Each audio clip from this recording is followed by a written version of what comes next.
Hey guys, it's Serenastarships, also known as misusethemuse from Tumblr. And if you're watching this, that means you have gotten your first tarot deck.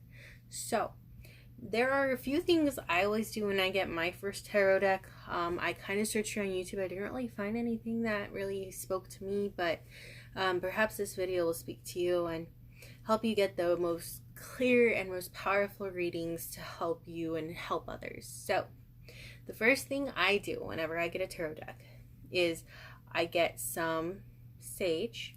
Now, you can order sage. I feel like it's become very popular recently. But I got mine from a shaman off the highway in Arizona. So you can go to I saw them at Spencer's. I've seen them at Five Below. Basically, any sage will do. So you just light your sage, and then you're going to take every single card from your deck. There are 72 cards. Every single one. Light your sage. Make sure you have a bowl or something under. You're going to want to have your deck more over here, bowl over here. And some people put salt in the bowl. They believe this helps with the cleansing of it. I don't do that. I just take my sage, put my card over. I make sure it washes it completely in the smoke. I try and pick up on the energy of the card, so I just take note of the person or people, the picture, whatever's going on in the card. I'm just feeling the energy and really just bonding with my deck. It should be an experience, really. You should take your time with it. Just cleanse out every single card. Now that you've cleansed your deck with sage, there's other ways to cleanse it as well, and you're going to want to do this every full moon, every new moon. So you're going to take your deck, you're going to put it out on a windowsill. I don't have a windowsill that lets the moonlight into my house, so I put it in my car, and I put it under that window. I let the moonbeams really just soak in.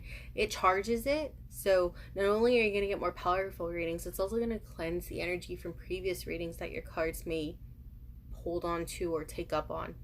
So you can put them in the backyard, basically anywhere you feel the moon is really hitting them. Now, some things to consider when doing this. The full moon is not at its fullest until a certain time, so that's usually, I noticed the last one was 12:35 a.m. But there's another thing you're going to want to consider. You're going to want to bring it in before the sun hits it. So it's you might plan on staying up that whole night just to get your deck, just to make sure it's the most cleansed, the most charged, in the most efficient way, however you plan to do it.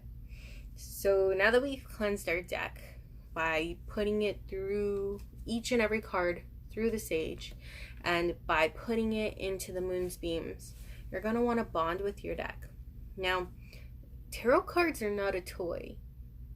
The closest thing I can compare tarot cards to is probably a Ouija board.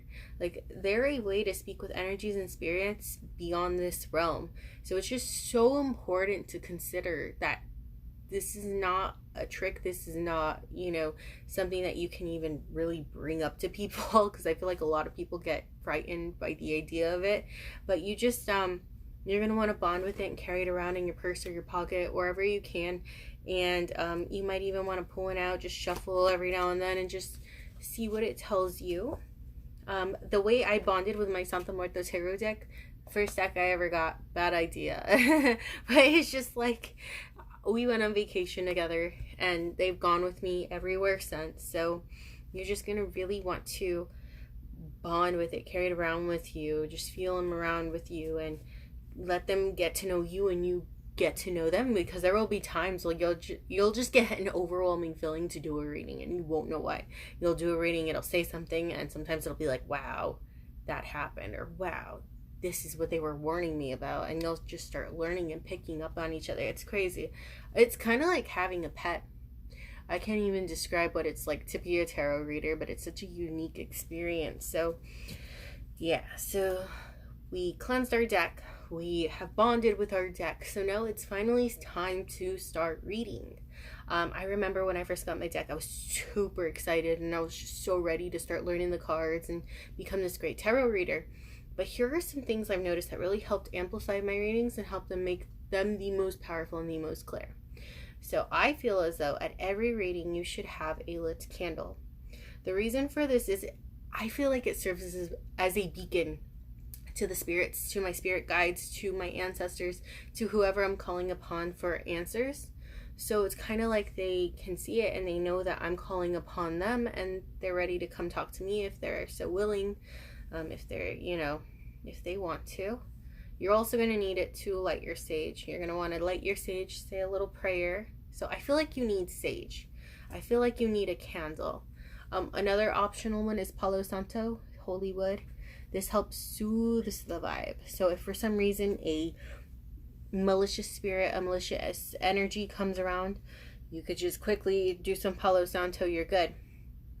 So that's for cleansing, that's for protecting your space, protecting your person, protecting your deck, protecting your energy. It's so important to remember this is not a game, this is not a toy, this is an actual tool, a spiritual tool. So now that we've learned about this is how you can make your readings just way more clear. There are some other things you can buy to help with that as well.